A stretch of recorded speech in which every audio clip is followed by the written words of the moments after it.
राधे कृष्णा। जय बोलो सीता रामचंद्र भगवान की जय। श्री राम जय जय राम। श्री राम जय जय राम। जय बोलो सीता रामचंद्र भगवान की जय। जय बोलो राष्ट्र गुरु समर्थ रामदास स्वामी की जय। जय बोलो वीर धीर सूर आंजनेय स्वामी की जय। जय बोलो स्वराज्य सिंहासनाधिपति छत्रपति शिवाजी महाराज राजे की जय।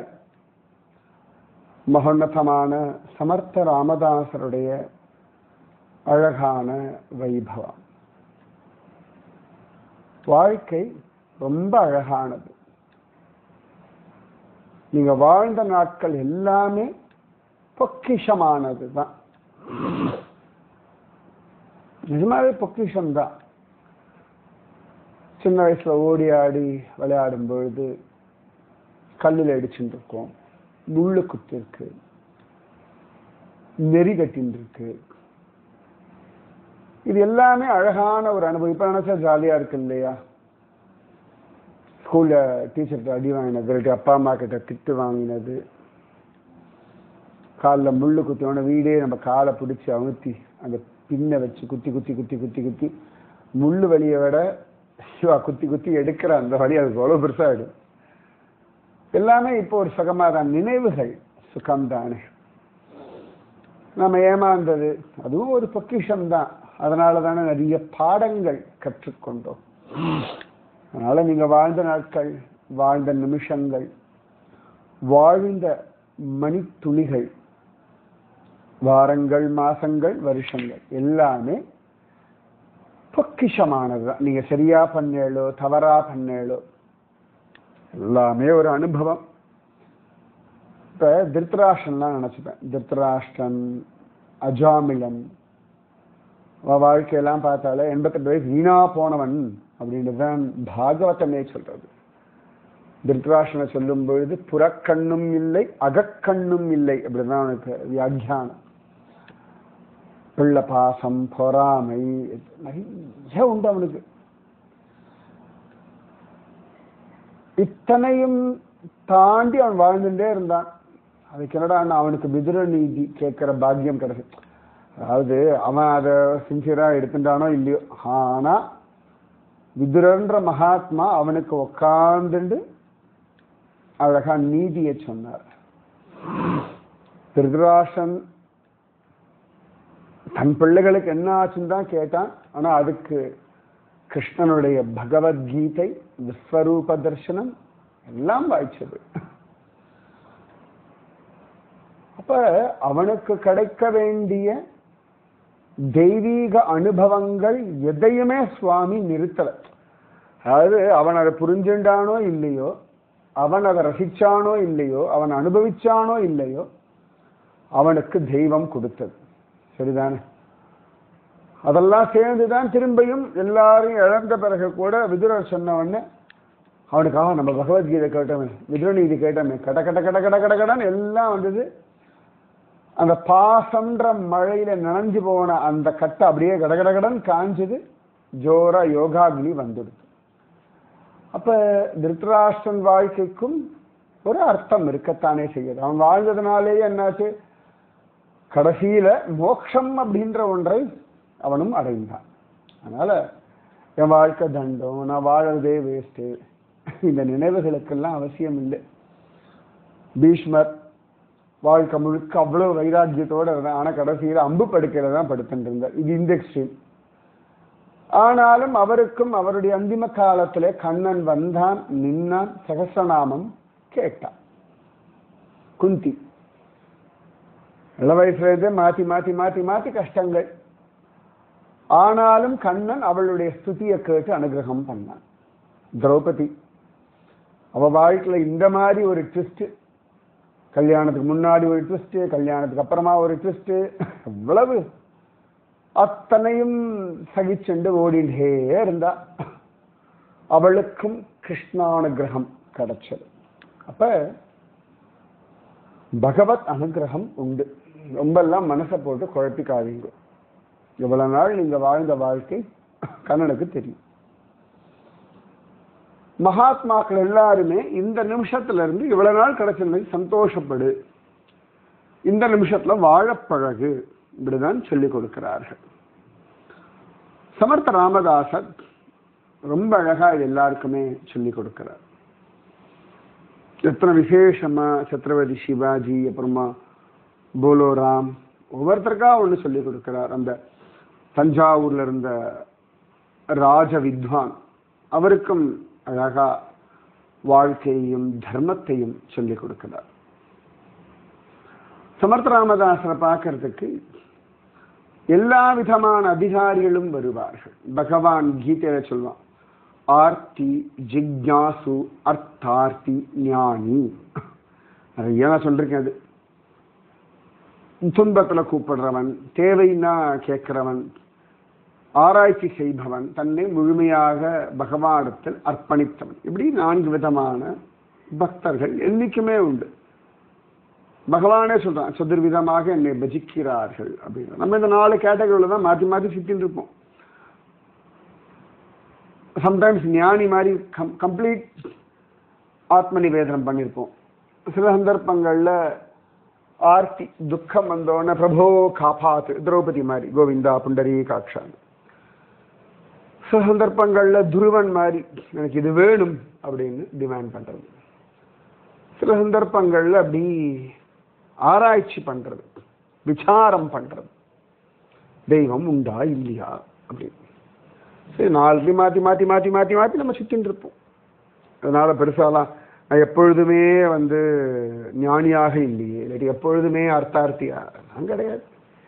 ஏதோ ஒன்று ஏற்பட்டு அவ்வளவுதான். சம்டைம்ஸ் ரொம்ப ட்ரையா இருக்கும். அப்பயும் என்னடா அது சுவாமி கிட்ட பக்தி வரலையேன்னு ஒரு யோசனை ஓடிட்டு தான் இருக்கும். அதுவும் அவன் ஸ்மரணை தான். ஸோ ஒரு குரு கிட்ட இப்படி பலவிதமான சிஷ்யர்கள் வருவார்கள். சில பேர் தேவைக்காக வருவா, சில பேர் துக்கம் போகிறதுக்காக வருவா, சில பேர் பகவத் விஷயம் ஆராய்ச்சி பண்றதுக்காகவும் தன்னை புரிந்து கொள்வதற்காக வருவா, சில பேர் பகவத் அனுபவமே பிராதான்யமாக வருவார்கள். இப்படி பலவிதமாக உண்டு. ஸோ ஒவ்வொருத்தருக்கு தகுந்த மாதிரி குருவினுடைய நடவடிக்கை, வார்த்தை, செயல்கள், அணுகுமுறை, சொல்லக்கூடிய மெத்தட், இது எல்லாமே மாறிக்கொண்டு இருக்கும். அதனால குருவை பொதுவாக ஜட்ஜ் பண்ணிட முடியாது. அவர்கள்கிட்ட அப்படி இருக்கார்களே, என்கிட்ட அப்படி இல்லையே, இவர்கள்கிட்ட அப்படி இருக்கார்களே. ஒவ்வொருத்தருடைய தன்மைக்கு தகுந்தா போல. ஏற்கனவே நான் சொல்லியிருக்கேன், ஒரு அம்மாவுக்கு ஒரு 7-8 குழந்தை இருக்கு. ஒரு குழந்தைக்கு 17 வயசு, ஒரு குழந்தைக்கு 7 மாசம்னா 17 வயசு குழந்தைக்கு அம்மா நடந்துக்கிற முறை வேற மாதிரி இருக்கும். டே நான் சாப்பாடு வச்சு எடுத்து போட்டு சாப்பிட்டுக்கோ அப்படின்னு சொல்லுவா. இல்லாட்டி டே இந்த தம்பியை பார்த்துக்கோ நான் வெளில போறேன் அப்படிதான் சொல்லுவா. அது 7 மாசம் குழந்தைக்கு ஒன்றும் சொல்ல மாட்டா. அதுக்கு சாப்பிட கொடுத்தா சாப்பிடணும், தூங்க வச்சா தூங்கணும், இவ்வளோதான். விளையாட சொன்னா விளையாடுறோம், இவ்வளோதான்.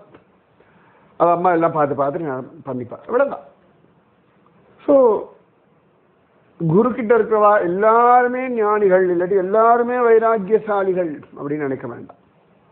இந்த கேட்டகரியில் மாறி மாறி மாறி மாறி மாறி வந்துருப்பார்கள். குரு சில சந்தர்ப்பத்தில் யாரையாவது திட்டுவா, உடனே அவ மோசமானவர்கள் அர்த்தம் இல்லை. அந்த விஷயத்துல அவர்கள் மோசமாக நடந்துட்டா சரி பண்றதுக்காக திட்டுவா. சில சந்தர்ப்பத்தில் சில சிஷ்யாவை கொண்டாடுவா, கொண்டாடும்படியான காரியங்கள் பண்ணிருப்பா, கொண்டாடுவா. எப்பயும் கொண்டாடுவார்கள் அப்படின்னு அர்த்தம் கிடையாது.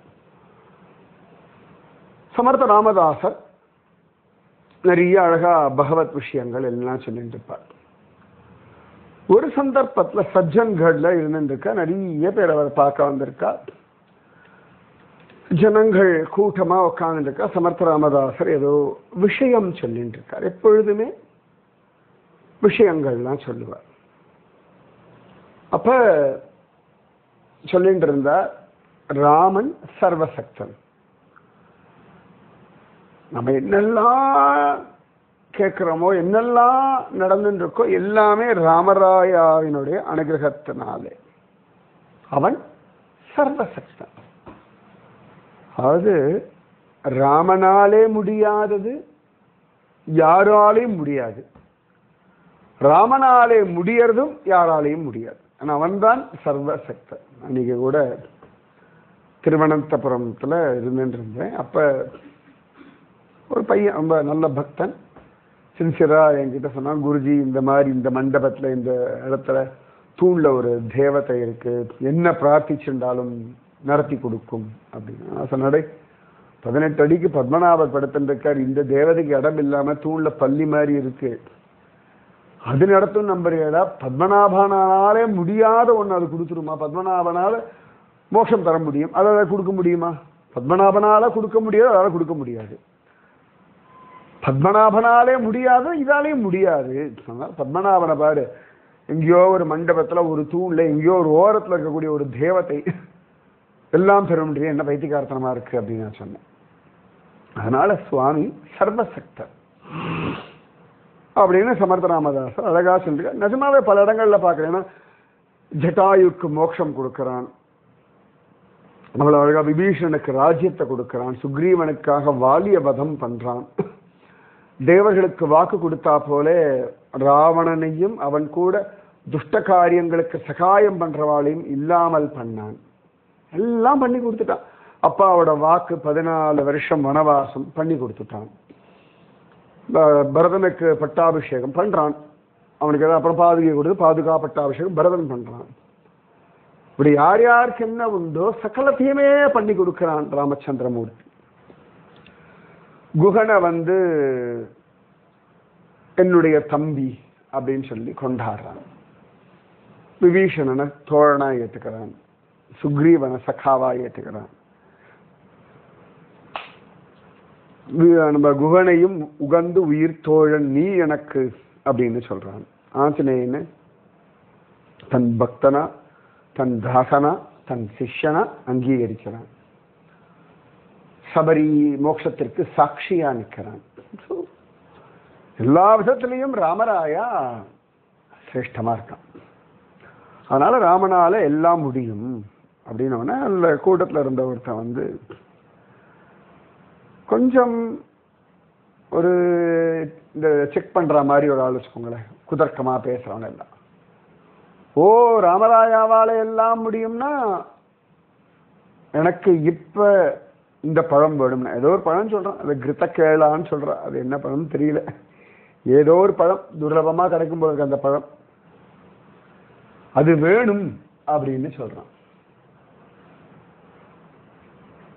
ராமதாசர் இப்படி பார்த்தார், ஒரு முறைச்சார். அவனை சாதாரண முறைக்கெல்லாம் மாட்டார், சிரிப்பார், இல்லாட்டி அதை ஓரத்தில் விட சில சமயத்தில் முறைப்பார். ஒரு முறைக்கிறார், அதுக்குள்ள ஒரு பக்தர் அவர் முறைச்சவங்க பார்த்து அவங்க சிரிப்பு வருது, அதாவது அவருடைய வாக்கு பொய்ன்னு ஆயிடுத்து, அதனால என்ன முறைக்கிறார் அப்படிதான் அவன் நினைச்சுக்கிறான். ஒரு 5 நிமிஷம் ஆயாச்சு, ராமதாசர் கொஞ்ச நேரம் ஒன்றும் சொல்லலை. அவனுக்கு ஒரே பெருமை, நான் ராமதாசரை ஜெயிச்சுட்டேன் அப்படின்னு. அவனுக்கு சும்மா எல்லா கூட்டமா வராளே சமர்த்த ராமதாசர், அவனும் போய் பார்க்கலாம் அப்படின்னு தான் வந்தான். அப்ப 5 நிமிஷத்துல வேற ஒரு பக்தர் வந்தார், ஒரு தட்டு நிறைய இவன் என்ன பழம் கேட்டானோ அந்த பழத்தை கொண்டு சமர்த்த ராமதாசர் இடத்துல சமர்ப்பணம் பண்ணார். இவன் என்ன பழம் கேட்டானோ 5 நிமிஷத்துக்கு முன்னாடி அந்த இடத்துல அந்த பழமே இல்லை, கேட்ட உடனே ஒரு தட்டு நிறைய அந்த பழத்தை கொண்டு வந்து சமர்த்தனாம இன்னும் கோவம் வந்துருச்சு. இப்படி முறைச்சா, பாருடா வாங்க அப்படின்னா கத்தினார். ஒரு கத்துக்கத்துல அந்த கூட்டத்தை பயந்து போயிட்டான். சாதாரண கத்த மாட்டான், ஆனா கத்தினா வாடாங்க, உனக்கு என்ன திமிரு, என்ன தைரியம், என்ன ஆணவம், என் ராமராயா சர்வசக்தன் இல்லைன்னு சொல்ல முடியுமா உன்னால?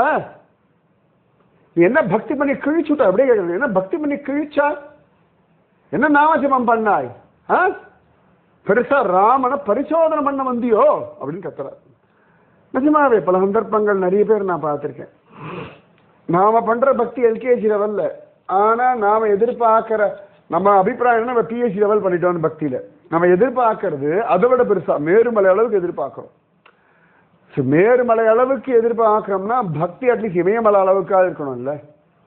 ஆனா நம்ம பண்றது கடுகு அளவு தான் பக்தி. பல சந்தர்ப்பங்கள்ல குருஜி அம்மா சொல்லுவா, நான் பார்த்துருக்கேன், ஆமா நீ என்ன பண்ணி கிழிச்சு எல்லாம் பெருசா நாமஜபம் பண்ணி கிழிச்சுட்டாய், உனக்கு இது நடக்கல அது நடக்கல இப்படி நடந்துருத்தேன்னு புலம்புற, மனசு எல்லாருக்கிட்டையும் கட்டிக்கிறது மேயறது, ஊர் மேயர் மனசு ஏதோ கிருஷ்ணா ராமா கோவிந்தா சொல்ல அதுலேயும் பாதி பெருமை. இந்த திட்டம் அடுத்த வேலை சொல்லி நானே வாங்கியிருக்கேன், நல்ல தைரியமா சொல்றேன். என்ன பண்ணி கிழிச்சுட்டாய் நீ மிரட்டும். அப்பதான் நமக்கு தெரியும், ஓ நம்ம பக்தி எதுவும் பண்ணி ஆரம்பிக்கல, இனிமேல் தான் நிறைய பண்ணணும் அப்படின்ற புத்தி வரும். நிறைய பேர் நான் பார்த்துருக்கேன் பெருசா பக்தியே இருக்காது, ஆனா எதிர்பார்ப்பு மட்டும் ஆஹா ஓஹோ துருவன மாதிரி பிரகல்லாதன மாதிரின்னு வா. அதுக்கு துருவன மாதிரி பிரகல்லாதன மாதிரி பக்தியும் பண்ணணும் இல்லையா? அந்த ப்ராசஸ்க்கே போக மாட்டான். எல்லாருக்கும் அந்த பலன் தான் வேணும். பிரகல்லாதன் போலே பலன் வேணும், துருவன் போலே பலம் வேணும் வா. பிரகல்லாதன் போலே துருவன் போலே தபஸ் அப்படின்னா 100க்கு 99 பேர் காணாம போயிடும். 100க்கு இல்லை சாரி, கோடியில 99% காணாம போயிடும். ஒரு கோடியில ஒரு ஆள் மிஞ்சினா பெரிய விஷயம். ஆனா பகவானே கீதையில சொல்லுவான், இந்த ஆத்மான்ற ஒரு விஷயத்தை கேட்கணும்னு நினைக்கிறவனே துர்லபம், அப்படியே கேட்டாலும் புரிஞ்சுக்கிறவா அதை விட துர்லபம், அப்படியே புரிஞ்சுனா ரியலைஸ் பண்றோம் அதை விட துர்லபம் இப்படின்னு தான் பகவான் கீதையில சொல்லுவான். ராமதாசர் கத்தரா வாங்க, என்ன என்ன பக்தி பண்ணி கழிச்சுட்டாய், என்ன ராமநாமம் ஜபிச்சாய் நீ, ராமனுக்கு ஒரு புஷ்பம் போட்டிருப்பியாடா நீ, ராமனை ஒரு 3 பிரதட்சணம் பண்ணிருப்பியா, எத்தனை தடவை ராமாயணம் கேட்டிருப்பாய். பெரிய இவன் ராமன் சர்வசக்தனாக இருந்தா உனக்கு இந்த பழம் வேணுமோ, இந்த பழம் கொடுத்தாதான் நீ சர்வசக்தன் ஒத்துப்பியா, என்ன திமிரு என்ன அகங்காரம்னு கத்தினார்.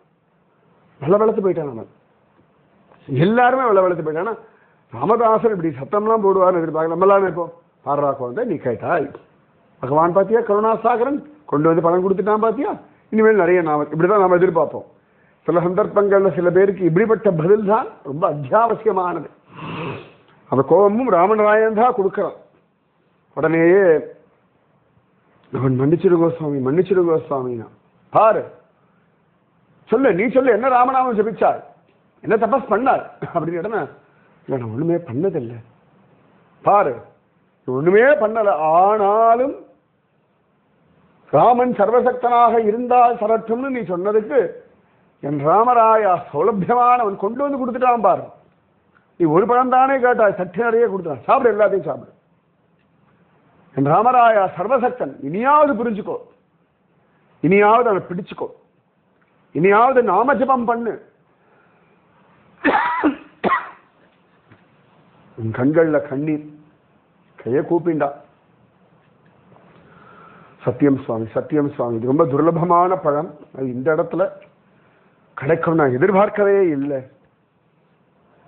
நானும் அவனை கொண்டு வர சொல்லல, அவன் இங்கிருந்தோ வரான், அவனா கொண்டு வந்தது, நீ எதாண்டா கொண்டு வந்தாய், நான் கேட்டேன் அவன அப்படின்னா, இல்லை சுவாமி நானாதான் கொண்டு வந்தேன், ரொம்ப விசேஷமான பழம் கிடைக்கிறது துர்லபம், அதனால ஸ்பெஷலா கொண்டு வந்தேன் உங்களுக்காக, புரிஞ்சுதோ அப்படின்னார். உடனே அந்த பழத்தை எல்லாருக்கும் கொடுத்தார். பகவான் கருணாசாகரன் கேட்டதும் கொடுப்பவனே கிருஷ்ணா கிருஷ்ணான்னு பாடுவோம் இல்லையா, அந்த மாதிரி ராமராயா சர்வசக்தன், அதனால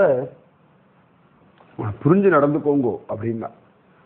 அவனும் அதன் பிறகு திருந்தினான். சமர்த்த ராமதாசர் இடத்துல ரொம்ப ஸ்ரத்தையோட இருந்தான். அன்றிலிருந்து அவனுக்கு ஒரு அனுபவம், ராமராயா சர்வசக்தன். அதனால கேட்கறபடி யோசிப்பான், ஐயோ கேட்டா கொடுத்துருவாரே அப்படின்னு. நிஜமாவே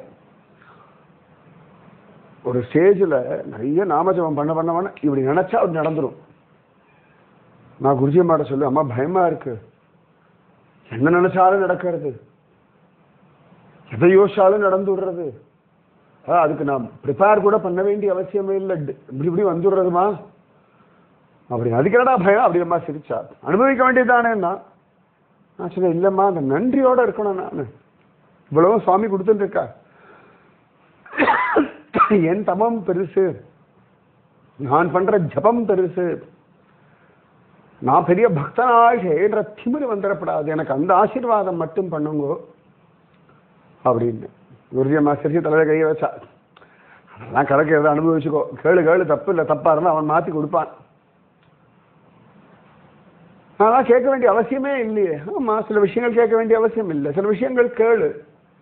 நீ கேட்டது அவன் காதல விழுந்து அவன் பண்ணித்தரான் இல்லையா, அது ஒரு சந்தோஷம் தானே அப்படின்பா. நிறைய பேர் கிட்ட கேட்பா. சில சமயத்துல கேளுன்றேன், சில சமயத்துல அவனுக்கு எல்லாம் தெரியுன்ற ஒரு குழப்பமா இருக்குங்களா. நீ பாடு உனக்கு தோன்றதை கேளுங்கோ. கேட்டது கிடைச்சி கொடுத்தனா அது ஒரு சந்தோஷமா, சுவாமி இருக்கார், என்னுடைய பிரார்த்தனை அவன் காதல விழுந்தது. சில சமயங்கள் சில விஷயங்கள் கேட்கவே வேண்டாம், அவனா கொடுப்பான், அதை அனுபவிச்சுக்க வேண்டியது. ரெண்டுமே உண்டு. கேட்கறதும் தப்பு இல்லை, கேட்காம இருக்கிறதும் தப்பு இல்லை. இப்படியும் உண்டு, அப்படியும் உண்டு. இப்படி ராமன் சர்வசக்தன் அப்படின்றத அழகா சமர்த்த ராமதாசர் தன் சிஷ்யனுக்கு புரிய வச்சா. அப்ப அவன் சிஷ்யன் கூட இல்லை, ஆனாலும் புரிய வச்சுட்டார். அதனால நிறைய நாமஜபம் பண்ணுங்க. நான் திரும்ப திரும்ப சொல்றேன், தேசம் நன்னா இருக்கணும், சனாதன தர்மம் நன்னா இருக்கணும், குடும்பம் நன்னா இருக்கணும், குழந்தைகள் நன்னா இருக்கணும், உங்க ஹெல்த் நன்னா இருக்கணும், எல்லாமே நன்னா இருக்கட்டும். எல்லாமே நன்னா இருக்க முடியும். சந்தோஷமா இருக்கலாம், குறை ஒன்றும் இல்லாமல் நன்னா இருக்கும். சரியா? ராதே கிருஷ்ணா. ஸ்ரீராம ஜய ராம ஜய ஜய ராம. ஸ்ரீராம ஜய ராம ஜய ஜய राम। जय बोलो सीता रामचंद्र भगवान की जय। जय बोलो राष्ट्र गुरु समर्थ रामदास स्वामी की जय। जय बोलो वीर धीर सूर आंजनेय स्वामी की जय। जय बोलो स्वराज्य सिंहासनाधिपति छत्रपति शिवाजी महाराज राजे की जय। जय हिंद, भारत माता की जय। राधे कृष्णा।